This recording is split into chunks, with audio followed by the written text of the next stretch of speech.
Buenas noches compañeros, nosotros somos el equipo 1 y les vamos a hablar sobre los circuitos de disparo. Este tema es crucial en la práctica. Estos circuitos garantizan que la energía se entregue con la precisión necesaria para controlar la velocidad de motores de CD o la excitación de generadores síncronos. Al eliminar el contacto físico mediante la luz, como lo son los optocopladores, o mediante campos magnéticos, como lo hace un transformador de pulso, se logra un control robusto, eficiente y sobre todo seguro para el equipo y para el personal. Es por ello que en la electrónica industrial el estudio de este tipo de circuitos es fundamental. También me gustaría destacar tres palabras que sería control, eficiencia y seguridad, ya que serían las tres palabras clave con las que yo definiría este tema. Bueno, los dejo con mi compañero para que les explique eh, el siguiente tema de esta presentación. Hola, buen día. Soy Mario Muñoz González y hablaremos sobre la fundamentación técnica. En un circuito de disparo es el encargado de activar un dispositivo de potencia en un momento específico del ciclo eléctrico, pues su función principal es enviar una señal controlada a la compuerta de dispositivos, como lo es el CCR o el TRIAC. Dependiendo del instante en el que se active, pues podemos controlar la cantidad de potencia que recibe la carga. En electrónica industrial, esto es fundamental para regular motores, iluminación o sistemas de calefacción. Cuando hablamos de disparos sin aislamiento, significa que la etapa de control y la etapa de potencia están conectados eléctricamente. No existe una separación galvánica mediante transformadores u autoacopladores. Esto hace que el diseño sea más simple y económico. Sin embargo, implica mayor riesgo eléctrico porque el circuito de control puede estar al mismo potencial que la red de alimentación, que suele ser pues difícil, pero pues lo puede haber. Las redes resistivas son la forma más básica de disparo. En este caso, solo utilizamos resistencias para delimitar y ajustar la corriente que llega a la compuerta del dispositivo. Al modificar el valor de la resistencia, cambiamos el instante en el que el CCR o el TRIAC comienza a conducir. Es un método sencillo, pero con poca precisión en el control del ángulo de disparo. Ahora, en las redes RC se incorporan un capacitor además de la resistencia. El capacitor se carga progresivamente durante el semiciclo de la señal alterna. Cuando el voltaje alcanza el nivel necesario la- en la compuerta, el dispositivo se activa y esto permite generar un retardo controlado y regular el ángulo de fase con mayor estabilidad. Por eso este método es común en los reguladores de luz y controladores de potencia de bajo costo. En esta parte podemos observar cómo el capacitor comienza a cargarse desde el inicio del semiciclo. La velocidad de carga depende del valor de la resistencia. Si la resistencia es grande, el capacitor tarda más en alcanzar el voltaje del disparo y el CCR conduce más tarde. Eso reduce pues la potencia entregada a la carga. Si disminuimos la resistencia, pues pasa que el disparo ocurre antes y la potencia aumenta, o sea, es lo inverso. De esta forma estamos controlando el ángulo de conducción y regulando la energía suministrada. Por último, los circuitos de disparo permiten optimizar el uso de la energía eléctrica en aplicaciones industriales. Gracias al control del ángulo de fase, podemos regular la potencia sin necesidad de sistemas complejos. Esto contribuye al ahorro energético y la eficiencia operativa, pero, sin embargo, cuando se trabaja sin aislamiento, es fundamental considerar la seguridad eléctrica, ya que como ingenieros, pues no solo debemos diseñar sistemas eficientes, sino también seguros y responsables con la sociedad y sobre todo, pues económicos o viables. Y esto sería todo de mi parte. Pues yo les voy a hablar sobre los circuitos de disparo con aislamiento, partiendo desde el primero. El primer punto sería circuitos de disparo con aislamiento eh, acoplados ópticamente. En este caso, los circuitos de disparo con aislamiento óptico son fundamentales en la electrónica de potencia. Su función principal es permitir que la señal de control de baja potencia, como la de un microcontrolador o un Arduino, por ejemplo, active un dispositivo de potencia como un SCR, un TRIAC o un MOSFET, sin que exista una conexión eléctrica directa entre ambos. Esto protege la electrónica sensible de altos voltajes y transitorios, que maneja la etapa de potencia. El corazón del sistema es un optocoplador. Consiste en un LED infrarrojo y un fototransistor o un fotosensible también llamado, encapsulado en un mismo chip. Se dice así porque tanto el LED como el fototransistor vienen en un mismo dispositivo, por así llamarlo. El lado de control sería al aplicar corriente al LED, y este va a emitir luz con un infrarrojo. Y el lado de potencia, en aislamiento podemos decir que no hay contacto físico, ya que la señal viaja a través de un medio transparente, que sería aire o resina. En este caso el lado de potencia es el receptor, que sería el fototransistor, donde detecta la luz que es emitida por el LED y cambia su estado de abierto a cerrado conforme se le vaya indicando, permitiendo el flujo de corriente hacia una compuerta del dispositivo de potencia. Dependiendo de la carga y el dispositivo de disparo, se utilizarán diferentes tipos de optocopladores. Tenemos dos tipos, el tipo A, el tipo B. En este caso sería el optotransistor, que estos se utilizan principalmente para disparar MOSFETs o IGBTs en circuitos de corriente continua, DC.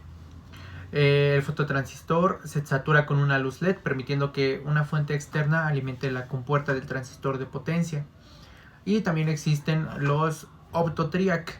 En este caso está diseñado específicamente para disparar triacs o SCRs en aplicaciones de corriente alterna, como los más comunes, que en este caso es el MOC 3021 o el MOC 3041, que se usa para el cruce por cero, que solo permite el disparo cuando el voltaje AC pasa por 0 voltios. Esto reduce drásticamente el ruido electromagnético y el estrés en la carga.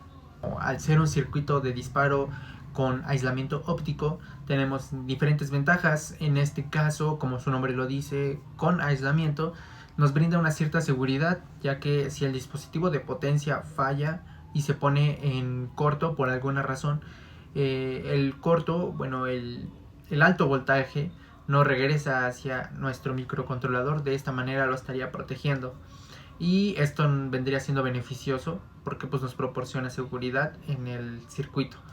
También una de sus grandes ventajas serían lo económico y fáciles de implementar en comparación con otros dispositivos. Y también es un componente compacto, por ende pues en diseño de circuitos suele ser algo usado. Como sabemos, el tiempo de conmutación en los optocopladores son parámetros críticos que definen la velocidad máxima a la que el dispositivo puede operar. La dinámica de comunicación sería la siguiente. El retraso de un fototransistor no solo depende de la velocidad de los fotones, sino de los procesos internos del semiconductor del mismo.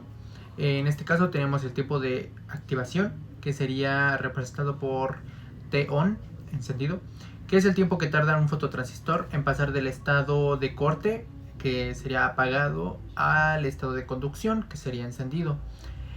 También incluye el tiempo de retardo inicial y el tiempo de elevación, que lo representaríamos como TR, que es el intervalo en el que la corriente de colector sube del 10% al 90% de su valor final. También tenemos el tiempo de abatimiento o el tiempo de apagado, que se representa como T-off, y es el tiempo necesario para volver al estado de corte. Incluye el tiempo de almacenamiento y el tiempo de caída, que sería representado por TF, donde la corriente baja del 90 al 10%.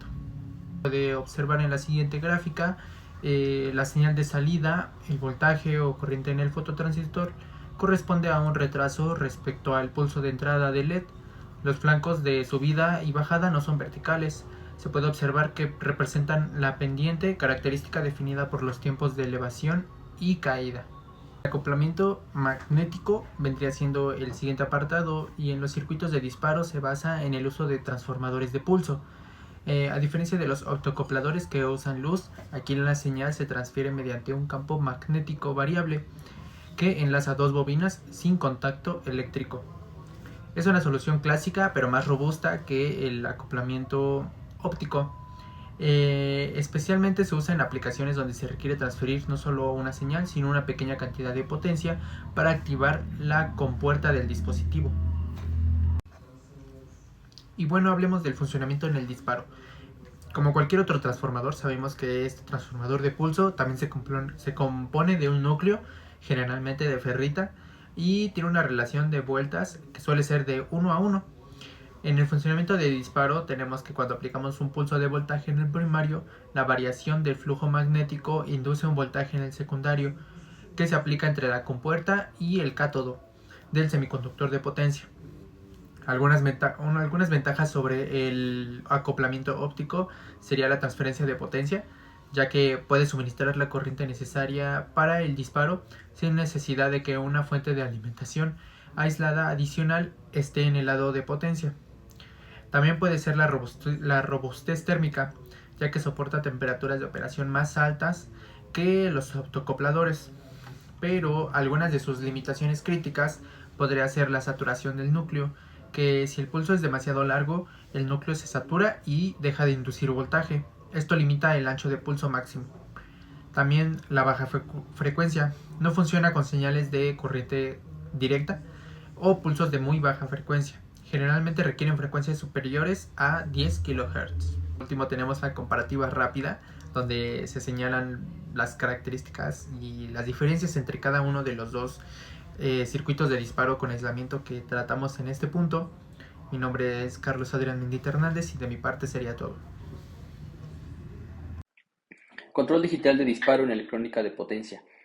El control digital de un disparo de un SSR, de un TRIAC, de un DIAC, de forma digital es importante para la electrónica de potencia, ya que se puede controlar de mejor forma el disparo, el ángulo de disparo, y con eso podemos controlar qué tanta potencia se le da a un dispositivo.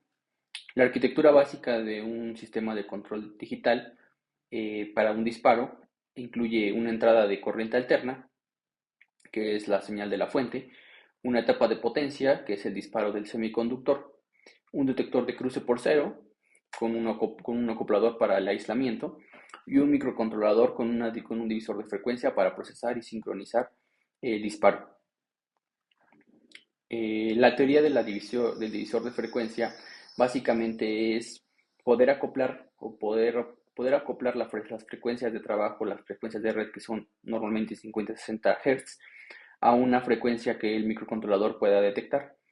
Para eso se ocupan contadores, donde básicamente se hace un factor de división. La fórmula fundamental dice que la frecuencia deseada va a ser directamente proporcional a la frecuencia del reloj e inversamente proporcional al módulo de contadores. Esto nos permite sincronizar de una manera precisa la red sin componentes analógicos complejos. Una de las formas más fáciles de hacerlo es con flip-flops. Con el flip-flop JK podemos hacer divisores de frecuencias fácilmente, ya sea que como señal de reloj podemos tener la señal del microcontrolador, y podemos ir dividiendo mediante un arreglo en cascada las señales para que si la señal es a 10 Hz, con el primer flip-flop, la señal se divide a la mitad, que serían 5, y de ahí si ponemos otro flip-flop se divida a otra vez ese 5 sobre 2, sería 2.5, y así nos podemos ir. Entonces, eso es una forma de hacerlo. No solamente se puede con flip-flop con JK, sino también se puede hacer con latch D o flip-flop D. Y como podemos ver en la imagen, tenemos una frecuencia de 100 MHz. Al salir el flip-flop tenemos una frecuencia de 50, en la siguiente 25, y así es viceversa. Y básicamente tenemos la misma fórmula que vimos anteriormente, donde tenemos que la frecuencia de salida va a ser igual a la frecuencia de entrada entre 2 a la n, que van a ser la n son el número de cascadas o los números flip-flops que se van a hacer. Ahora, no solamente se puede hacer con división entre 2, también podemos hacerlos para una división arbitraria, pero para eso necesitaremos, aparte de la parte combinacional, que son los flip-flops, necesitaremos una parte lógica combinacional que nos ayude a poder detectar un conteo específico que es el que queramos, donde queramos parar o iniciar donde queramos dividir la frecuencia. Esto lo que nos permite es tener una mejor temporización exacta y que el microcontrolador sepa a la frecuencia a la que tenga un mejor control a la frecuencia a la que se va a controlar. El cruce por cero. Bueno, esto es una de las cosas más importantes, ya que esto le da nos da una referencia temporal del control, es decir, nos identifica el instante preciso donde la señal alterna cruza por cero, y eso nos va a dar, básicamente es una de las funciones principales, porque podemos de ahí variar el ángulo de disparo del semiconductor. Para eso se ocupan diferentes tipos de métodos, pero uno de los más comunes son con comparadores, es decir, con amplificadores operacionales o PAMs, o con optoacopladores. Aquí tenemos dos circuitos básicos. Este es el circuito con OP-AMPs, donde tenemos la señal de la red, una señal de salida de onda del OP-AMP, y este es el cruce por cero, es decir, tenemos flancos de subida cuando la onda señalonodal cruza por cero. Y la otra es mediante optoacopladores.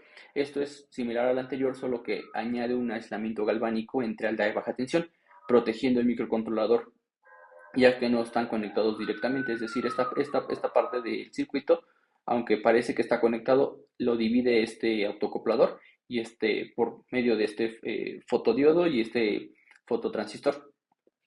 Lo que queremos es que tenemos una onda senoidal, y lo que queremos saber es lo que queremos hacer es generar una señal de disparo cuando estas cruzan por cero, es decir, esta señal es la señal de salida del optoacoplador, y la señal de disparo sería justo cuando pasa la señal por cero. Y esas señales ya pueden ser, ya las puede detectar el microcontrolador, y a partir de ahí él sabe el tiempo, digamos que la señal inicia y acaba. Esto lo que nos da es una sincronización buena, un aislamiento, una reducción de ruido, un aislamiento seguro y un control muy eficiente, porque sabemos en qué parte de la onda queremos disparar. Ahora, los microcontroladores para este tipo de controles se ocupan muchísimo, ya que con ellos podemos tener una precisión muy grande para poder dar un disparo, ya sea cuando inicia el cruce por cero, a 90 grados o a 180 grados, y podemos saber o podemos darle qué tanta potencia le vamos a dar al sistema. Si lo damos, por ejemplo, a 0 grados, tendremos la máxima potencia, ya que el dispositivo a controlar tendrá toda la onda completa y tendrá la máxima potencia. O si queremos darle la mitad, podemos cortarlo a 90 grados. Si no queremos darle nada, sería 180 grados, y esto nos sirve mucho en motores para poder arrancarlos, y digamos que dándoles menos potencia, o menos señal de onda, ¿no? Aquí tenemos un circuito, un esquemático de cómo tenemos un microcontrolador, un optoacoplador, una tapa bueno, la señal de entrada, y una tapa de baja potencia. Y ahí podemos tener que el microcontrolador, dependiendo de la señal que tiene o dependiendo del cruce por cero del autoacoplador, él manda la señal al TRIAC, para que nos pueda dar un control de potencia, en este caso de una luminaria. Eso es de lo más importante, ya que dependiendo del tipo de disparo que le demos o al tiempo que el microcontrolador pueda dar, dependiendo del disparo, podemos generar o podemos darle media onda, una onda completa, 10, no sé, 70%, 80%, 90% de la onda, y de ahí podemos controlar la potencia.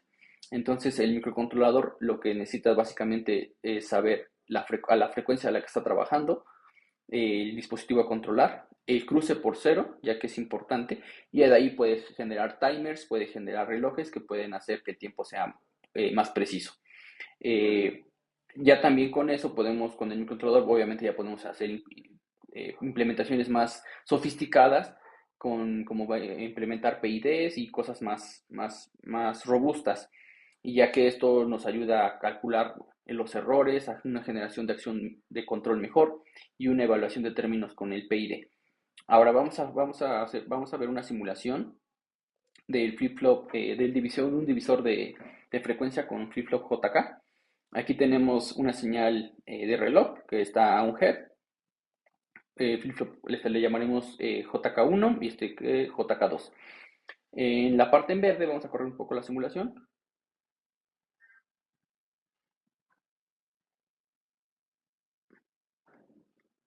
Ok, ok. Aquí podemos observar como la señal en verde es la señal de entrada del reloj, es de 1 Hz y podemos observar que aquí termina un ciclo completo de reloj, aquí terminaría otro ciclo completo, serían dos ciclos completos de reloj de aquí para acá. Y a la salida del flip-flop 1, flip-flop A, perdón, vemos que la señal de salida o su onda completa la abarcan dos señales de reloj de entrada. Es decir, una señal, para que sea una señal completa del flip-flop A, necesitaremos dos señales del verde, que es este, que es la señal de entrada. Y si ponemos otro flip-flop en cascada, tenemos todavía, la señal se hace todavía se divide sobre dos. Y entonces ahora ya no necesitamos solo dos, ahora necesitaremos cuatro señales de reloj de la señal de la entrada general, de la entrada principal. Es decir, ya no solo son uno y 2 como en el azul, ahora son uno, 2, 3 y 4. Y estas cuatro señales generan solo una señal en el flip-flop B. Y así, si le ponemos más flip-flops en cascada, la frecuencia se va a ir dividiendo. Hola, buen día. Mi nombre es Carlos Emanuel Vadillo Zamora y yo presentaré la última parte de nuestra presentación, la cual nos habla de la modulación por ancho de pulso y modulación por potencia. Como primera diapositiva encontramos que es la modulación por ancho de pulso o PWM. Por definición corta, encontramos que es una técnica que controla la potencia promedio entregada a una carga, conmutando rápidamente la señal entre encendido y apagado. Esto lo podemos imaginar más fácilmente como una llave de agua, la cual puede estar abierta o cerrada. Supongamos que tenemos un caso en el que queremos llenar un vaso de agua a la mitad. Entonces, para esa situación tendríamos que abrir y cerrar rápidamente la llave de agua.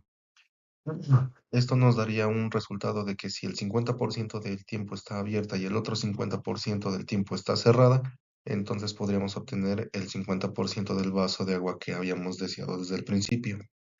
Los parámetros fundamentales del PWM son pues que exactamente hace eso, nada más que en lugar de utilizar agua, pues utiliza electricidad. Es decir, toma una señal digital que solo puede estar en un valor alto de 5 volts o bajo de 0 volts. La conmuta rápidamente a alta velocidad. Para describir esto usamos dos conceptos como lo vemos en la diapositiva, que es la frecuencia, es decir, cuántas veces puede estar abierto o cerrado, y el ciclo de trabajo, es decir, qué porcentaje del tiempo permanece en valor alto. Si supongamos que todo el tiempo eh, el porcentaje está en 5 volts, pues tendríamos un 100%. Pero si de pura casualidad el porcentaje está al 50%, pues tendríamos 2.5 volts como resultado. ¿Cómo funciona y por qué es eficiente? Pues aquí lo vemos en breve en la explicación de la diapositiva. Es decir, que al variar el ciclo de trabajo, variamos el voltaje promedio que ve la carga. Por ejemplo, con 5 volts y a un ciclo de 60%, pues el voltaje promedio es de 3%. La ventaja clave de todo esto es la eficiencia. ¿Por qué? Porque pues el transistor genera una señal que no frena la corriente, como lo haría pues comúnmente un regulador lineal. Eh, y hay que aclarar que estos también se calientan mucho. El transistor actuaría simplemente como un interruptor que está prendido o apagado como lo habíamos planteado inicialmente. Cuando está encendido, pues no hay resistencia y no hay pérdidas, y cuando está apagado, pues no hay paso de corriente y tampoco hay pérdidas. Esto reduce drásticamente el calor desperdiciado. Las aplicaciones comunes del PWM, el PWM pues es en control de motores. Básicamente aquí lo podemos ver en muchos casos tan comunes como puede ser en motores y en servomotores. Supongamos que en un caso de la vida real lo vemos en lo que son carritos de control remoto. Ahí se implementa un PWM. ¿Por qué? Porque la señal siempre está dirigida hacia el centro, pero cuando se le manda un pulso de aproximadamente 1 milisegundo, lo gira a 0 grados y cuando se le manda un pulso de 2 milisegundos, pues lo gira a 180, es decir, gira las ruedas del motor. Las aplicaciones en las fuentes de alimentación o fuentes conmutadas, así como las de iluminación, pues lo vemos claro en varios aspectos, ¿no? Porque, por ejemplo, anteriormente, pues se tendrían lo que son lámparas, que al atenuarlas, pues se veía un parpadeo molesto, lo cual no funciona en estos tiempos que tenemos focos más modernos, así como también las fuentes conmutadas que eran grandes y pesadas para cargar las computadoras, que en la actualidad ya son más livianas y eficientes. Este, Continuamos con la siguiente diapositiva, la cual nos habla de módulos de potencia. Pues el PWM es el orden o la señal de control que necesitamos para que ejecute una orden cuando la potencia es enorme. Para eso están los módulos de potencia, como lo habíamos comentado. Lo podemos ver en grandes aplicaciones, por ejemplo, como lo vemos en ventiladores. Es decir, como un ventilador es una gran carga y cuando se le manda una señal regularmente proviene de componentes pequeños y de baja resistencia, ahí es donde se implementa el módulo de potencia. ¿Por qué? Porque pues este básicamente recibe la señal y es el encargado de llevarse toda la carga. En esta diapositiva, como lo podemos ver, pues tenemos las características principales de los módulos de potencia. La alta capacidad de corriente y voltaje, es decir, que están diseñados para aplicaciones industriales exigentes. También lo que son compactos y robustos, es decir, que integran varios componentes en uno, ahorrando espacio y aumentando la confiabilidad. Las bajas inductancias parásitas, su diseño interno optimiza el rendimiento a altas frecuencias. El aislamiento eléctrico, que generalmente la base del módulo está aislada, lo que facilita su montaje en disipadores. Los módulos de potencia, ¿dónde se utilizan? Pues bueno, hay ejemplos concretos como los vemos en las diapositivas, que son, por ejemplo, variadores de velocidad o inversores. Esto más que nada se utiliza para controlar motores de corriente alterna, como por ejemplo bombas, ventiladores, cintas transportadoras, entre otros. También los encontramos en fuentes de alimentación industriales y sistemas UEPS o SAI, también en convertidores para energías renovables como inversores solares y convertidores para turbinas eólicas, así como en vehículos eléctricos y finalmente pues en electrodomésticos y una infinidad de productos también. Llegamos finalmente a la conclusión de nuestro tema y pues encontramos que el PWM es la estrategia de control inteligente y eficiente, mientras que los módulos de potencia son los actuadores robustos que ejecutan esta orden para manejar altas potencias.